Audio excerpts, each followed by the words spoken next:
What is up, everybody? Welcome to another episode of Comic Book Corner. I'm Steve. And I'm Joe. And we're here to talk about comic books with you. We host a show called Dinner and a Podcast with our buddies Mike and Seb.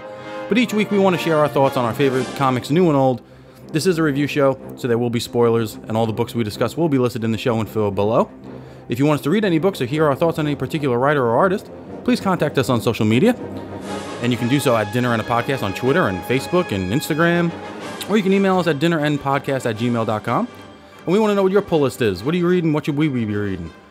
This week's book / movie is going to be The Death of Superman. Yes. Which is why you hear that wonderful theme song in the background. DC Animated came out with a new movie, which is called Death of Superman, which is kind of harkens back to that famous graphic novel that we grew up with.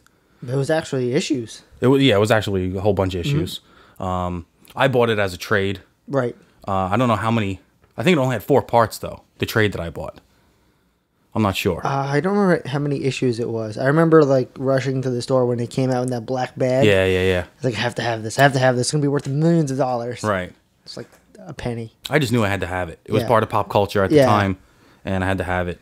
And as a kid, like, growing up, you didn't expect Superman to die. Right. And then you're like, what the fuck is going on? Yeah, I remember opening it on the bus. Mm-hmm. And I don't know if it was my copy or someone else's copy, but it ended up staying with me. Right. So that's all I needed to know.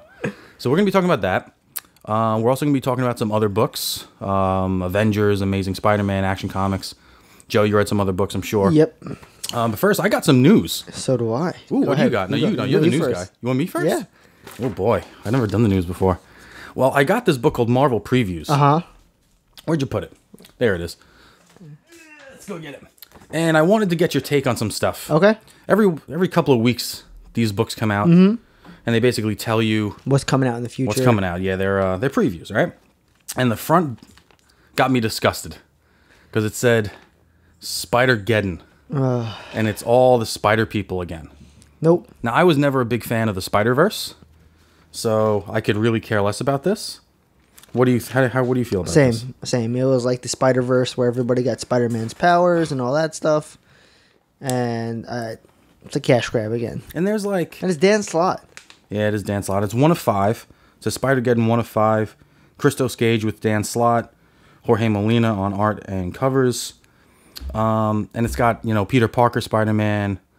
It's got Spider-Man Noir. It's got all the ladies. Spider ladies. Do I see Peter Porker? I don't see Peter Porker. Or Spider-Ham. I do see Zoom Zoom. You do? Zoom Zoom Spider-Man. Oh, that's sad. He's in there. That's pretty lame. I see Silk. Spider-Woman. She's back. But, yeah, I'm not into this, man. No, Not into this at all. Not at all. You were talking about X-Men Black last week, didn't you? I was, yep. So and that's all about the villains? Yeah, it's 4 or 5 villains. Yeah. And it's just villain-based books. Oh, that's cool. I might pick that up. If it was just one like title and like each issue was a different villain or like a bunch of villains, Yeah. I'd say yes. But it's like Hunt for Wolverine where you have 4 different titles that tie into a larger story. Yeah, okay. I'm I know what over you that mean. nonsense. You got Spider Force, Vault of Spiders, Spider Girls. These are all 1 of 3, 1 of 2, 1 of 3. Nope. No way. Not getting my money. You gonna do Spider-Gwen though? You're a big Spider-Gwen fan. I've been buying it. I've been buying all of them. Is it restarting again? Does it say number 1 on there? It says Spider-Gwen, aka Ghost Spider number 1. No. Not gonna do it? Nope. It's a Spider-Geddon tie-in. Nope. Peter Parker Spectacular. I'm still gonna do that. Nope. Superior Octopus number 1. You gonna do that? Nope. Okay. What else we got? Avengers Halloween special. Shuri's getting her own book. Nope. That's Black Panther's sister. I know. She's getting her own book. How about that? Oh, all the Infinity War stuff. I haven't read any of it. It looks really interesting on the racks. Yeah. But it's so far out. It's so many issues like I'm behind. That I'll just wait for that to come out in a trade. I might buy the Todd Knock. Yeah, the Sleepwalker one? Yeah, just to support our friend. Yeah, that's it's 1 of 4. Yeah, maybe I'll do that. Sleepwalker. I don't know much about Sleepwalker. Then you got Arachnite, which is Spider-Man in a knight's costume. Okay. Kind of weird looking. More Infinity Wars. Weapon Hex. Hex? Hex. I don't know if that means Jonah Hex. That's a DC comic. Yep. So that can't be that. Infinity Wars, Soldier Supreme. Then you got the Wolverine, Return of Wolverine stuff. None of this stuff looks good to me. It's like they ran out of ideas on names. And they're all one of something. Like, Here's X-Men Black. Magneto #1, Mojo #1, Mystique #1. That means they're all going to have multiple issues. Yep. Joe, what are you going to do? Ooh, here we go. This is what we were excited about. The what ifs. I love the what ifs growing up. These are basically Elseworld stories, right? Yes. Kinda? Yeah. And there was one that specifically caught my attention. Which one? And that was what if Punisher #1. Okay, and that's if he becomes Spider. If he has Spider-Man powers? No, that's if Spider-Man became the Punisher. Oh. So Uncle Ben dies. Yeah. And instead of like, I'm going to go out and get justice without killing anybody, it's, I'm going to go out and kill everybody. So this doesn't happen again. And he fights all of his villains, the Green Goblin and all that stuff, but it's Spider-Man as the Punisher? Yeah. Yeah. No, that's pretty cool. I'm all in on it.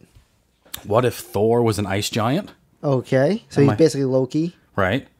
What else is there? We got what if Spider-Man, which is Flash Thompson, becomes Spider-Man instead of Peter Parker. That's pretty cool.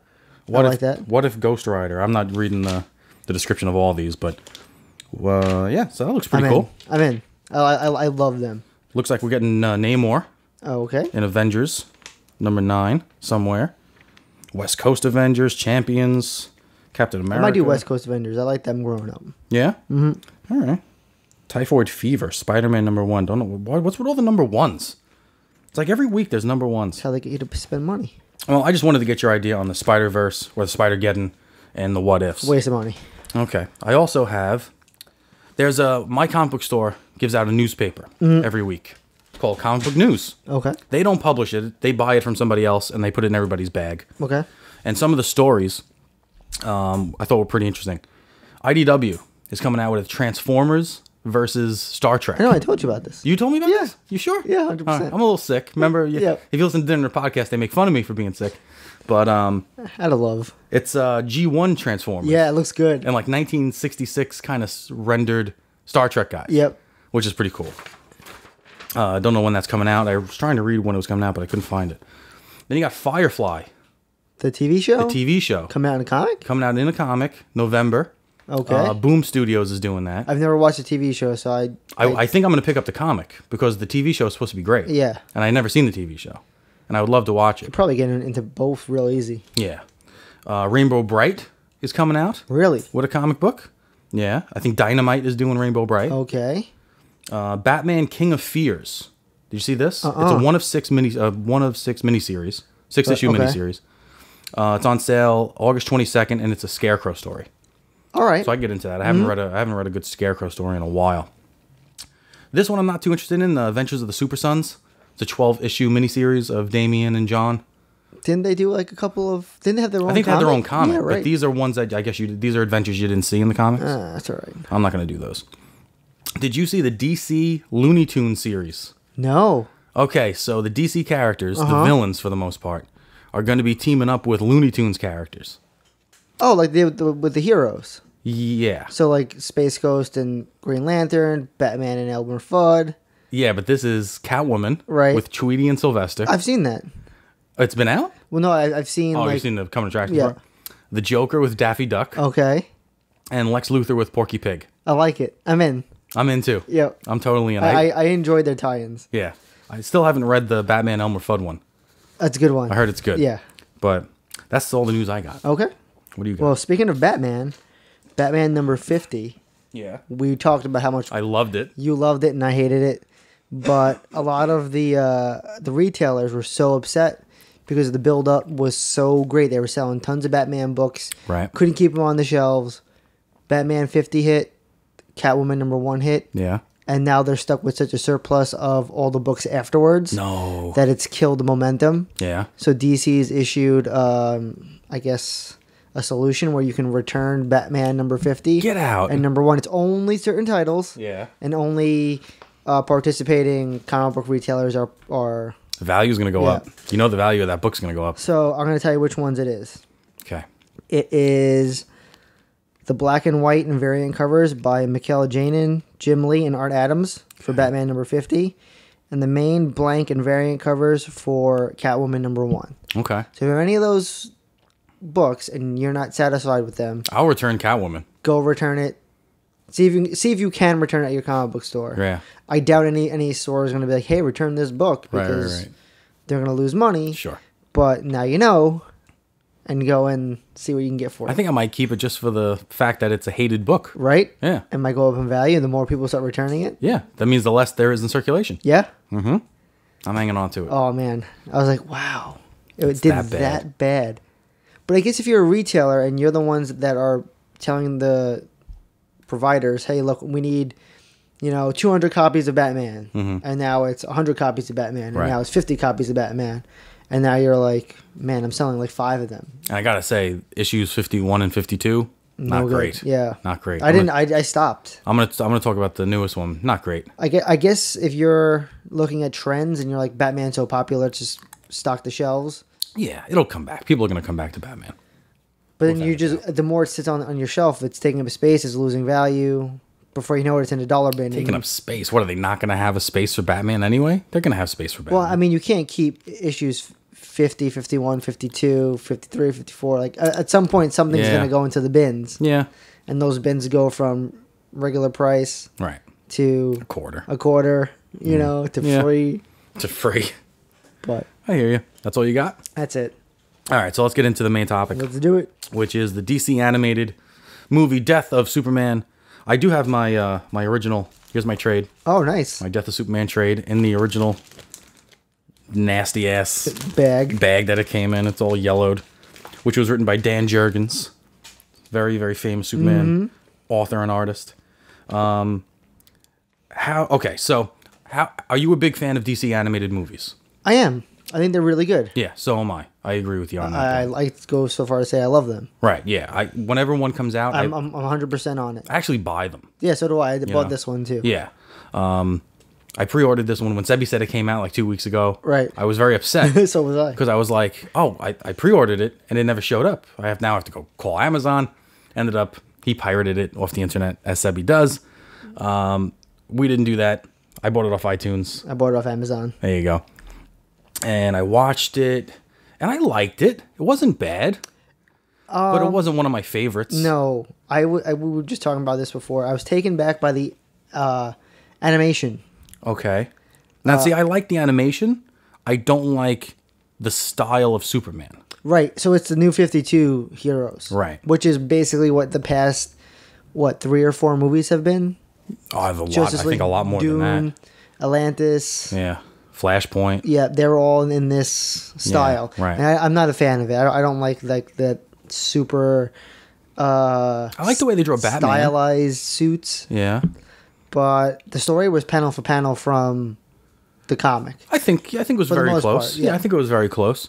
What's your favorite DC animated movie? Do you have one? Can you off the top of your head think of one? I mean, I really like Throne of Atlantis. That's a big favorite of mine. I also like the one. I don't know what they call it. Was it the Arkham Asylum one? Right. I don't know if it's called Arkham Asylum. I like the precursors to everything. So I like the Wonder Woman one that they came out with. Yeah. There was a Green Lantern one that they did. Oh, the 2 Green Lantern ones Yeah. are great. The Batman Dark Knights were fantastic. Batman Dark Knights were good. Year 1 was very Yeah. good.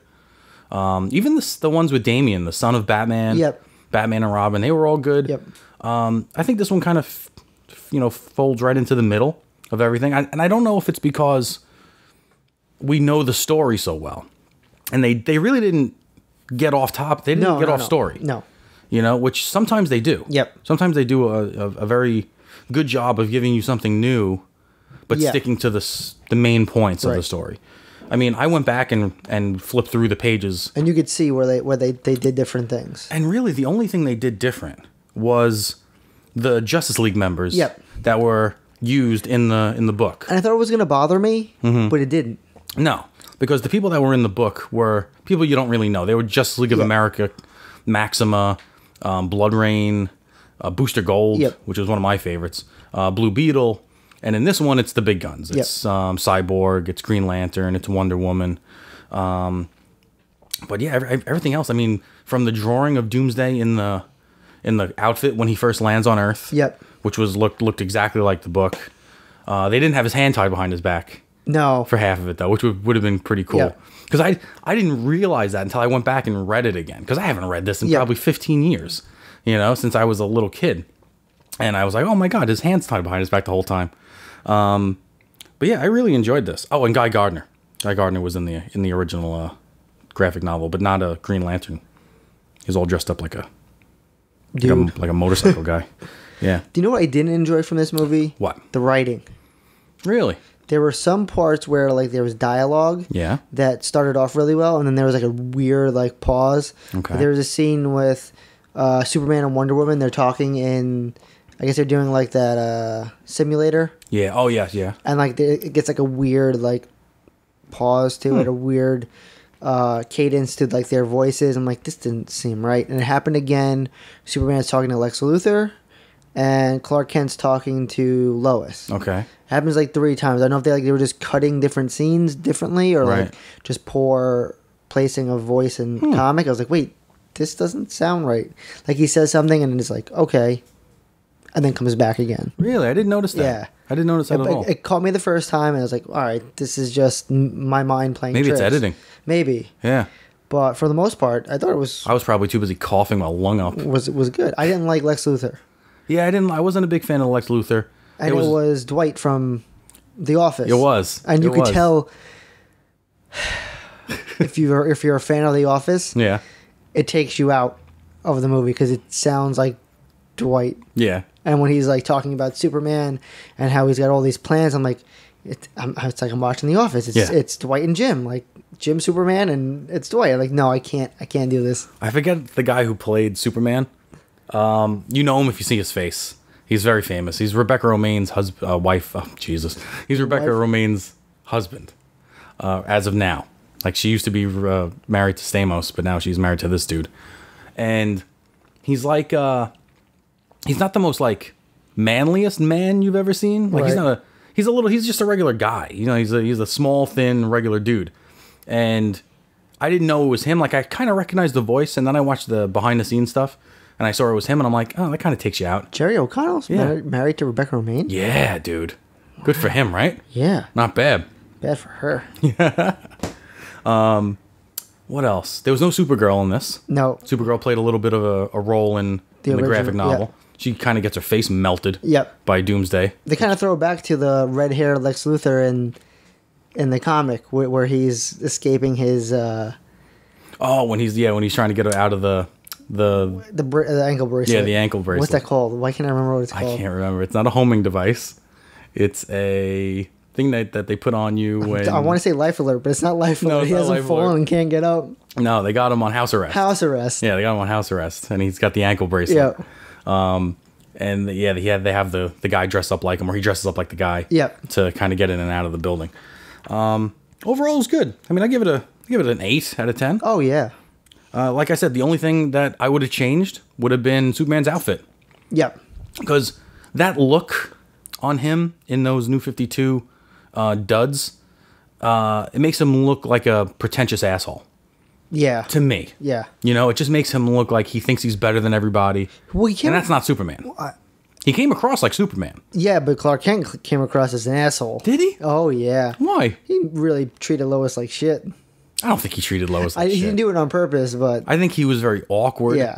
And he really doesn't want the secret to get out, because it was all about him not letting her know that he was Superman. The cab's here. Gotta get in. Yeah, get in the cab. Damn it.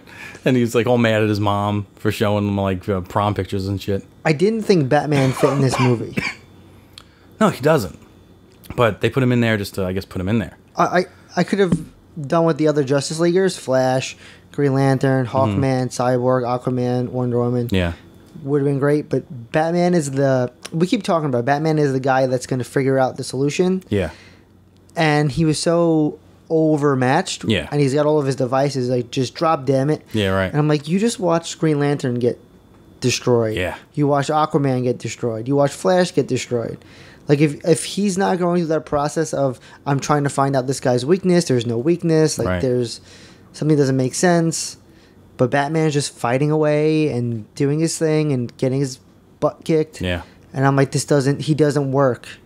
But it kind of showed how good he is. Because even though he's so overmatched, he still made it out better than Green Lantern did. Right, but you didn't have his personality, like his trait that makes him... Sure, no, I get it. You know, Batman. Right. Like Wonder Woman was there fighting, like...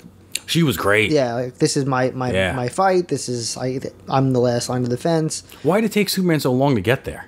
I mean, in the book, he's doing an interview. Yeah. He's doing a TV interview. Yeah. There, he's out to dinner with Lois. Oh, because they all talked about him and not bothering him for the date that he had. Gotcha. And then things get out of control, and Lois is the first one to get the update. Right. And Shouldn't he hear this, though? He hears everything. I guess if people tell you they got it covered, and you're Superman, and you got the Justice League watching your back. The city's exploding. Everywhere. He doesn't hear this stuff? Nope. I don't know. I don't buy that. Yeah. I didn't buy that. But, yeah, the only thing I would have changed was the outfit. Yeah. It should have been old school Superman. Yep. I liked how the Justice League got disposed of with ease. Oh, yeah. Green Lantern was in bad shape. Yeah. He was like Blue Beetle in the book. Because Blue Beetle almost dies in the book. They built that up great. They made him look human. Yeah. So they built Superman up to like, all right, he's above all these guys. Yeah. Look what happened to the greatest. Right. It was good. I enjoyed it. All right. So we definitely say go out and watch it. If you've read the comic. And it's going to lead into the reign of Superman. Yeah. Which is pretty cool. Yep. Which is where they took it after the actual comic. Mm-hmm. Which is like there's a world without Superman now, and all these people are trying to fit into that role of Superman. I mean, I liked it. So you got Superboy. Yep. You got the Android Superman or Cyborg Superman, whatever they call him. You got Steel, who's just a dude. Yep. He's just a regular guy who builds a suit. Yep. He's Iron Man. Pretty much. Yep. Then you got the Eradicator. Yep. Which is pretty cool. I like the Eradicator. Which is kind of cool because he showed up in the Superman recent. He was in the Rebirth. Yes, he was in the Oz Effect and all that stuff too. Yeah, he was good. It was very good. So yeah, so definitely check that out. Absolutely. And before we start talking about our other books, let's hear from a word from our sponsor. Mm-hmm. Comic Book Corner, brought to you by Comic Book Jones, located at 2220 Forest Avenue in Staten Island, and Royal Collectibles at 9601 Metropolitan Avenue in Queens, New York. Visit these fine establishments for all of your comic book needs. All right, Joe, so what you read? So we talked about Flash War a while back. Yes, we did. I didn't understand it. Yeah, well, the epilogue came out this week on the 51 of The Flash. Mm-hmm. And it's called The Last Race of Wally West. All right. And it's from the perspective of Iris, because she's his aunt. Right. And she's married to Barry, and their relationship as a family, and it's always been where Barry is the mentor to Wally, but Barry is very much, I can fix everything. My powers are to right wrongs. And Wally is very much of the mindset, I'm the Flash, this is amazing. It's all about fun and just pushing the limits. Mm-hmm. And in this book, it's the conflict between Barry and Wally gets resolved in almost like a family kind of matter. And it's Iris is the one that kind of brings them together. They work out their shit. Mm-hmm. And you find out that Wally is going to... We talked about it last week on the show with like the safe haven for heroes who have post-traumatic stress and whatnot. Heroes in Crisis. Right. So he goes to whatever that sanctuary, I think it might be called Sanctuary. He goes there to get help to help deal with these problems. But I got a feeling he dies in this you heard it here first, crisis. Folks. Okay. Because it's poor Wally. He's always dying. Yeah, this is called The Last Race of Wally West. So, like, he's not going to give up being the Flash. Yeah. His family's still missing. Right. Zoom is still out there. Mm-hmm. Barry's trying to, like, put everything together while Wally's getting rehabilitated. And if he's there while this shooting happens... Yeah. I got a feeling he's going to be the one that... Either he's the shooter... Ooh. Or he's the one that gets killed. He cracks. Right? That'd be cool. It was an interesting book. It tied it in, but... That would piss people off. The art sucked. Really? It's terrible. Wait till you see what Batman looks like in this book. Oh boy. Let's see. It looks disgusting. Oh man, what is that? Yeah, it's bad. That's weird. The art was terrible. He's got like the Thomas Wayne shoulders. Mm-hmm. And got these weird eyes. That's strange. I don't mind the Flash. No, Flash looks like he's been in the past books. Captain Cold, I don't like this at all. Colonel Cold is still trapped in their timeline. And Barry kind of gives him his apartment. Terrible. Yeah, it's bad. This is terrible. You should get your money back for this one. Right? Holy cow! It's like he only tried when he was doing the Flash. And there are some panels with the Flash in it that just don't look great. Who is this? Who's Collins? I don't know, man. Not good. Not good at all. I only bought it because it's an epilogue, and I was like, oh, maybe this will tie in the story. Yeah, it's not quite John Romita Jr., but it's not good. Right. It's not good. Okay. Yeah. All right. No good. All right. What else you got? I read. All right, 2 number 2s from comics I talked from before. Okay. First one's Captain America number 2. Nice. Love the cover. Great Alex Ross cover. Yeah, very good. Story is very slow. Yeah. It's basically issue 1 with just different panels in the book. Okay. I'm like, I'm going to keep going. Yeah. But if it doesn't resolve this story arc well, I'm out. Okay. This cover is awesome. Number 2, Cosmic Ghost Rider. Yep. And I will read it by next week, I promise. The cover is misleading. It's got Ghost Rider and a giant cosmic shark. It does. But the book is about his relationship with Galactus. Oh, okay. Because he was a former herald. Yes. And Galactus is... he goes to find Galactus for help to do what to do with baby Thanos. Yeah. Baby Thanos. And he travels back to a time where Galactus is eating this world, and he knows he's going to be there. And he kind of like goes to this whole mind reading with Galactus, so he can realize, oh, we're friends, or we've worked together. And he's kind of like, you have to kill the baby. Oh man! Galactus is telling Ghost Rider, kill the baby. You almost killed the baby. Yeah. Yeah. Because this is what our mission in the world was, to stop Thanos. Right. We failed. Yeah. You have the baby. Kill him. Huh. And Ghost Rider's kind of like, no, I can rehabilitate him. Like, we're going to teach him what the world's like without death and murder. Real Ghost Rider wouldn't say that. But the whole book is baby Thanos trying to kill everything that comes around them. That's funny. Yeah. And at the end of the book, the Watcher shows up, and they're like, why are you here? It's like, you did something horrible, and you're going to pay for it. And you get introduced to the Guardians of the Galaxy. Oh, okay. Which is not what you think it is. Oh. But I'm not going to spoil it for you because you're going to read it. Okay.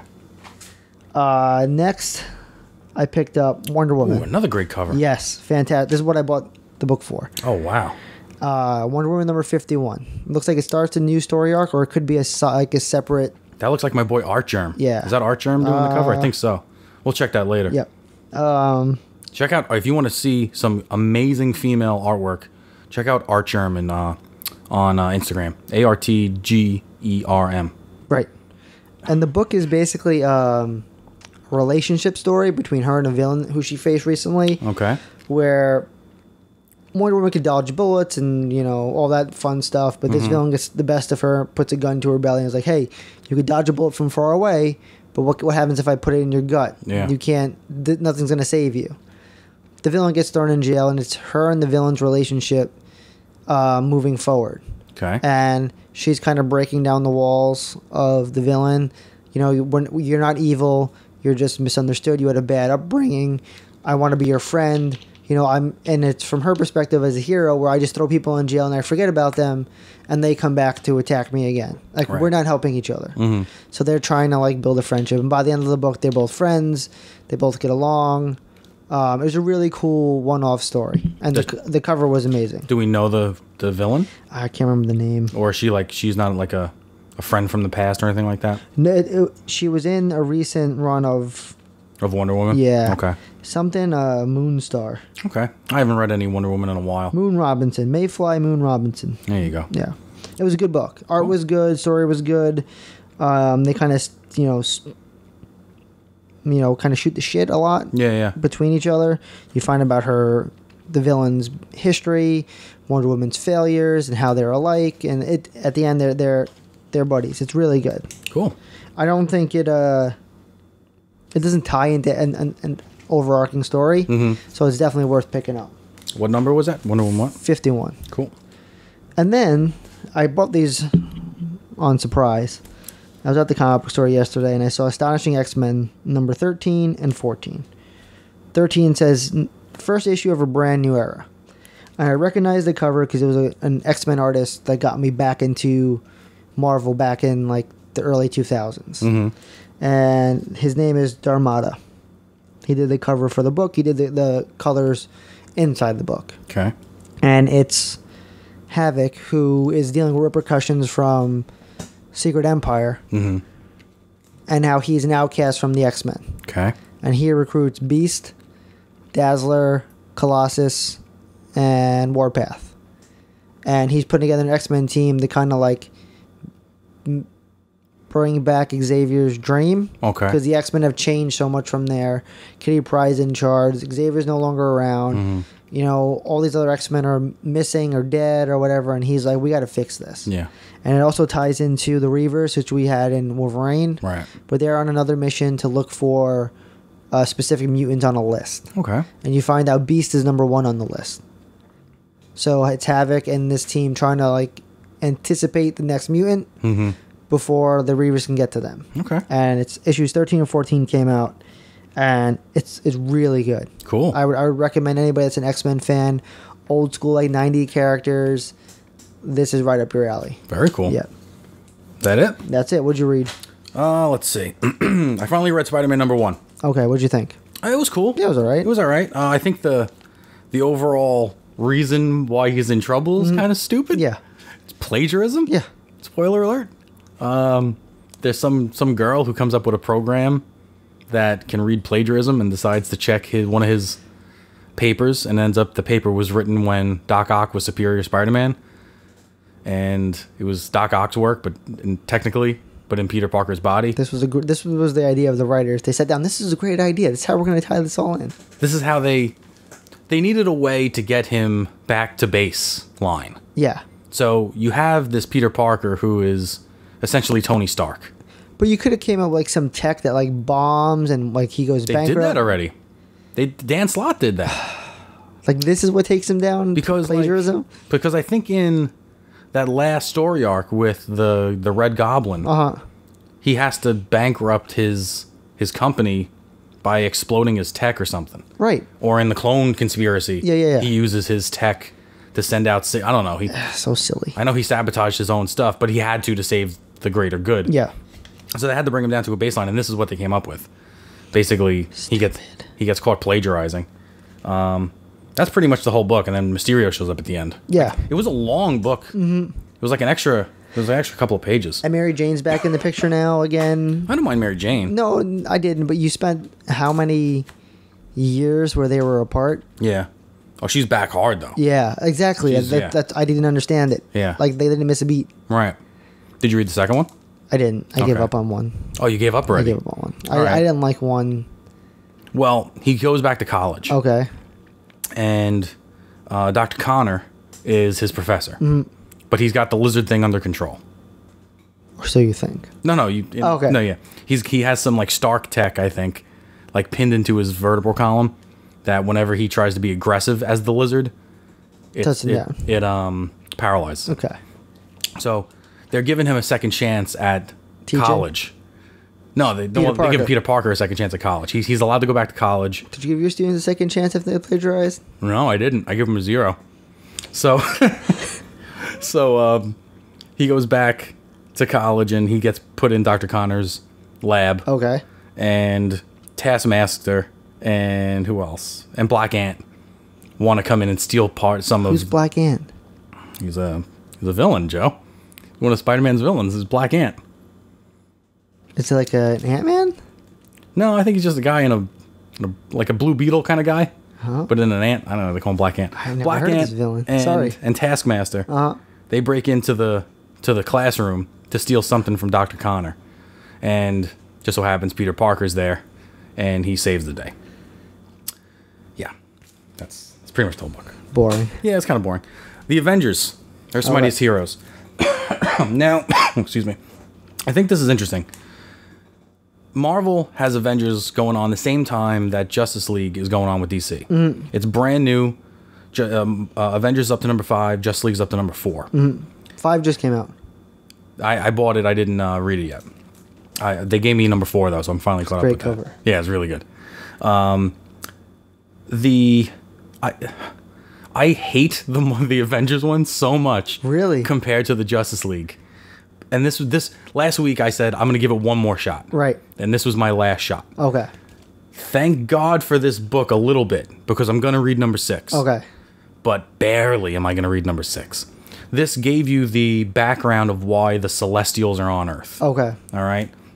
So there was an original Celestial, did not come here on purpose. It fell through space and landed on Earth. While it was in space, it got infected with these bugs. Okay, there are these bugs that are out in the galaxy that eat on worlds. Okay. Okay. They decided they were gonna eat a Celestial because a Celestial has more power than a planet, small planets. So it found the Celestial in space, infected it, and it infected it so bad that the Celestial fell from space, landed on Earth. It got covered by all the sludge and whatever, because this was primordial Earth. Okay. And this Celestial that was infected became part of the planet. Got it. And the infection became part of the planet. Okay. So these bugs that infected the Celestial were festering inside the planet for all these millions of years. The other Celestials came looking for the Celestial, and that's when the original Avengers, Odin, the All-Father, right, the Agamotto, the original Agamotto, original Black Panther, original Ghost Rider, that they showed us in the first issue, those are the Celestials that they fought in the first issue. They were looking for that one. So that's basically the whole story here. Okay. Is that it's a backstory of how the Celestial came to the planet, why it's here. Now, what the bugs are doing is the bugs are using the Celestials as puppets. The bugs have kind of infected all the Celestials. Oh. And now those Celestials are working for the bugs, who are now there to kill the Earth. Got it. So that's what all the Celestials are doing. There are so many things going on each page that you can't concentrate on anything. There's so much stuff. It's not even like words, because you know how I am with words. I don't like words. But the pages are just full of characters from everywhere. Yeah. Like you don't know where to look. You don't know who to follow. You don't know what the hell's going. Like, it's so jammed, and all the colors blend into one another. Right. It doesn't flow very well. You know what I mean? Like, look at this page. Look at how much stuff is going on on these two pages. Yeah. Just a lot of stuff. And like there's not great panel borders. The panels are kind of borderless. Or the panels. The panels are kind of borderless, and they kind of just blend into one another. Right. And it just feels confusing. Like, they're cool looking. I mean, if I had the original art of this stuff, it would look amazing on the wall. Right. But look, I mean, in the book, it's not as I just good. can't follow what the hell's going on. And it's not like in a lot of books that have multiple characters like this, the word bubbles for each character will be different colors. Right. Batman's will be black, Superman's will be blue, Wonder Woman's will be red. All these are white. Just white bubbles, except for Iron Man. His are yellow. And Loki, his are green. But it just feels like overload. Right. Sensory overload. So I'm going to give it one more shot, because the story was actually interesting. And they kind of all... Oh, you know what happens at the end of this?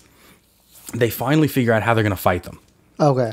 So Thor and She-Hulk went on their mission, and they got this secret weapon, which was the blood of an ice giant. All right. They eat it. They eat the blood of an ice giant. And they become giants. Like themselves, they become giants. Thor is a giant Thor, and She-Hulk is a giant She-Hulk. Wow. Okay? Ghost Rider takes over the body of the original infected Celestial. Okay. So now you have a Celestial Ghost Rider flaming. Right. With his chains. Two giant heroes. And then you got Iron Man, who has a special armor. Celestial armor. What's it called? I wrote it down. He has this special armor that's the size of a Celestial. It's called God Killer armor. Okay. So that's how the book ends. The book ends like, let's go do it. And it's Iron Man in his God Killer armor with giant Thor, giant She-Hulk, and Celestial Ghost Rider. So one more. I just want to wrap this story up and see where they go next. I don't understand how these stories get approved. It's not a bad... I mean, it took them 4 issues to tell me what the fuck was going on. I'm sorry, if I worked for Marvel and this was on whatever their idea board was, I'm like, God Killer? Really? Yeah.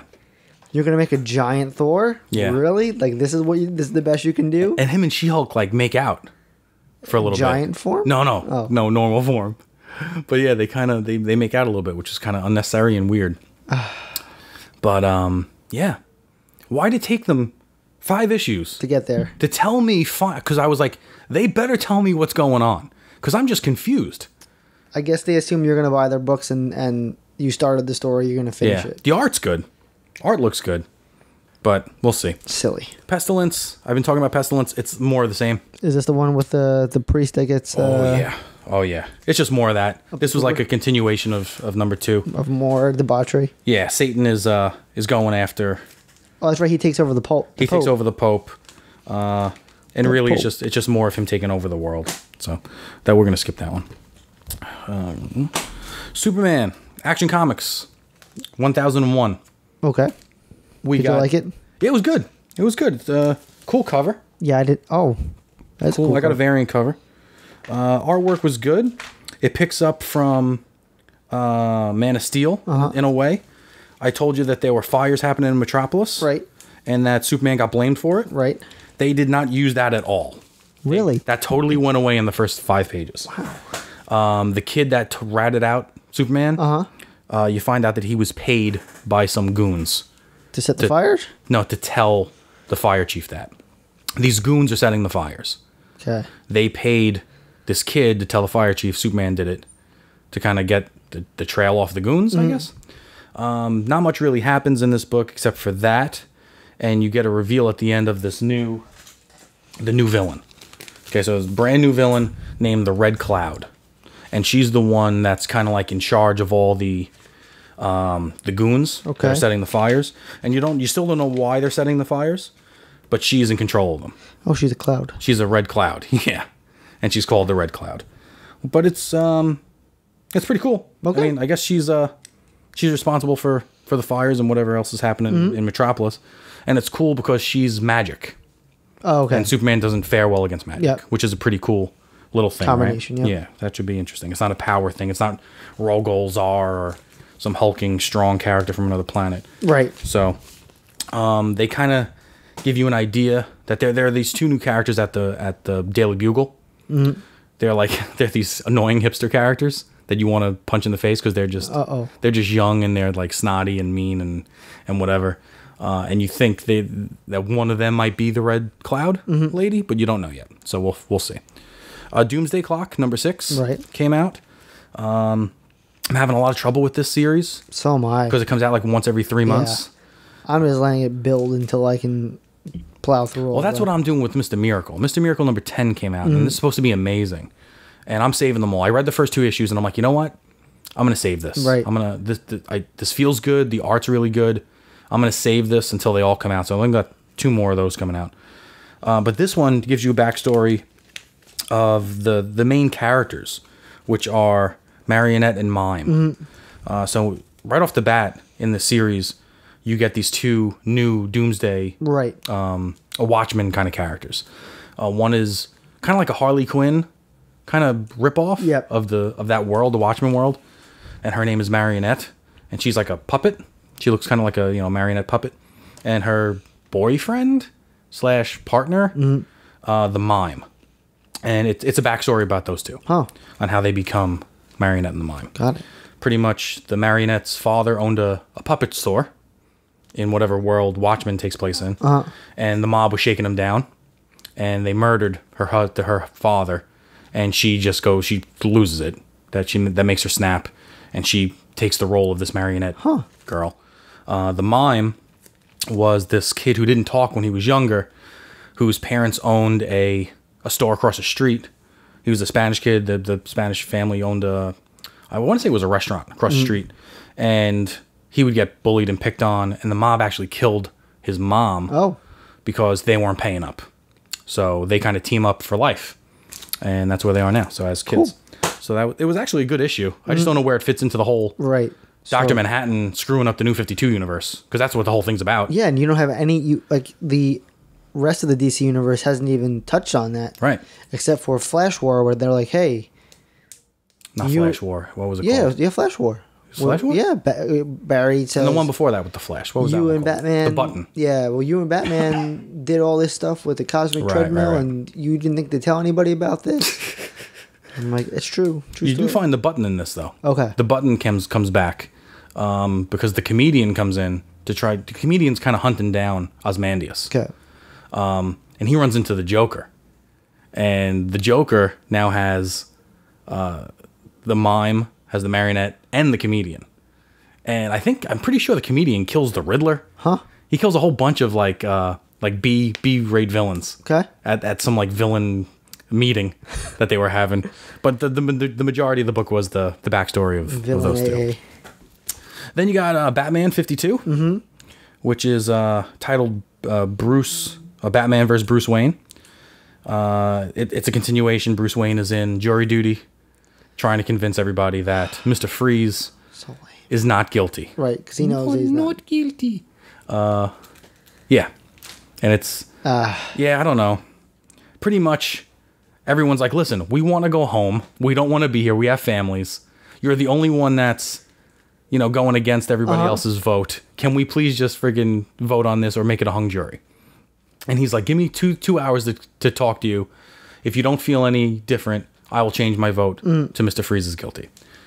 So the whole book is just the jurors getting mad at Bruce Wayne because he's kind of like putting doubt in their mind. It sounds like it could be a very good story if it was a trade. Yeah, okay. We have it all there. You can just kind of read through Yeah. like the Batman process, Right. the trial process, Right. and you get the resolve at the end. Yeah. But to wait, I'm like, this. See, I just don't like there are facts in the case that are such hard evidence. Mr. Freeze has a signed confession that he killed these 3 women. Okay? And he's trying to put doubt in the people's minds that what if he was under duress? What if he's scared of Batman? He's only confessing, blah, blah, blah, blah. Like, that's completely hearsay. And that's complete, What do you speculation. think the conclusion of the story is going to be? Batman's wanted for murder. Well, one of the ladies on the jury, the way the book ends, one of the ladies on the jury says, I've been saved by Batman. Everyone in this room has been saved by Batman at some point. There's no way you can convince me that Batman is not a hero. Right. And he goes, I bet you I can. Bruce Wayne. Bruce Wayne says, I bet you I can. And that's how the book ends. So, like, he's so angry at this whole wedding bullshit that he's going to take himself down? I don't understand. If he stands up, I'm Batman. I'm Batman. Greatest book ever. Greatest book ever. And the last one I got is Justice League number 4. Okay. That picked up with Joker was inside of Martian Manhunter with Hawkgirl, and Lex Luthor was inside Superman with Batman. Unknowingly, unbeknownst to all of them. Have they found each other now? They have all found one another. So Batman had to abort ship. So now he's floating around in like the plasma of Superman, and he gets eaten by one of the viruses that the totality has infected him with. So you have no idea what's going on with Batman. So Lex Luthor thinks he's one up on that. The Joker comes up behind Hawkgirl with a fucking chainsaw. Doesn't actually chop off her head, but he knocks her unconscious. And now the Joker's in control of Martian Manhunter, and Lex Luthor's in control of Superman. Oh, great. And that's how the book ends, which is really cool. All right. It's actually really cool. There is a side story going on with Jon Stewart and Sinestro that I'm having a little trouble following. Because Sinestro woke up some friggin' multiversal power entity thing that's supposed to eat Earth. Everything's coming to Earth. I don't know why everything wants to eat Earth. And there's this ultraviolet power. You were telling me about that, yep. That Sinestro is using to kind of take control over people. He infects Jon Stewart with it, and it hasn't really become anything yet. Okay. So when it does become something, I'll try to Piece it together a little bit better. But the main part of the story is that Martian Manhunter, Superman, that are inside the totality are now basically taken control of by the villains. Great. The Doom, Legion of Doom. Yep. Yeah, so that's that. Pretty good show. I enjoyed it. I don't know what we're going to do next week. We should stick to our kind of routine and go Marvel, DC. Yeah, we could figure out something for Marvel. Yeah, I think so too. Is Fantastic Four coming out too? Oh, are we going to take a break next week? Yeah. Because you're going away on vacation. Where are you going? Seattle and San Francisco. Ooh, that sounds pretty Yeah, nice. it'll be a lot of fun. Who are you going with? My brother. Oh, that's cool. Just vacation? Very cool. Maybe by the time you get back, Fantastic Four will be out, Yeah. and we can talk about that. Yep. All right. So until next week, I'm Steve. I'm Joe. Happy reading, everybody. Go check out Dinner and a Podcast. See you later.